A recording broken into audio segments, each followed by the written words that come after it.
କ'ଣ ଆପଣ ଜଗନ୍ନାଥ ପୁରୀର ମହାପ୍ରସାଦର ରହସ୍ୟ ଜାଣିଛନ୍ତି? କାହିଁକି ତାକୁ ମହାପ୍ରସାଦ ବୋଲି କୁହାଯାଇଥାଏ?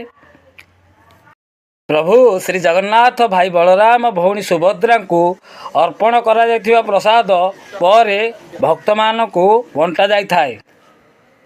ଜଗନ୍ନାଥ ମନ୍ଦିରର ରୋଷେଇ 56 ପ୍ରକାରର ବ୍ୟଞ୍ଜନରେ ତିଆରି କରାଯାଇଥାଏ, ଯାହା ଭଗବାନଙ୍କୁ ଅର୍ପଣ କରାଯାଇଥାଏ। ଏହା କେବଳ ମାଟି ପାତ୍ର ବା ମାଟି ହାଣ୍ଡିରେ ତିଆରି ହୋଇଥାଏ। ହାଣ୍ଡିକୁ ଗୋଟିଏ ଉପରେ ଗୋଟିଏ ବା 5ଟି ସ୍ତର ବା 7ଟି ସ୍ତରରେ ରଖାଯାଇଥାଏ। ସଭା ଉପରେ ଥିବା ହାଣ୍ଡିରେ ଆଗ ପ୍ରସାଦ ତିଆରି ହୋଇଯାଇଥାଏ। ପ୍ରତ୍ୟେକ ଦିନ 50,000ରୁ ଅଧିକା ଲୋକଙ୍କ ପାଇଁ ମହାପ୍ରସାଦ ତିଆରି ହୋଇଥାଏ। କିନ୍ତୁ ଯେତେ ବି ଭକ୍ତ ଆସିଥାନ୍ତୁ ନା କାହିଁକି, ନା ପ୍ରସାଦ ଅଧିକା ହୋଇଥାଏ ନା କମି ଯାଇଥାଏ।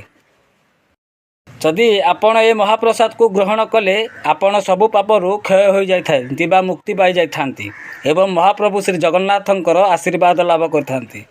ଯଦି ମନରେ ଶ୍ରଦ୍ଧା ଥାଏ, ଜୟ ଜଗନ୍ନାଥ ବୋଲି ଲେଖନ୍ତୁ।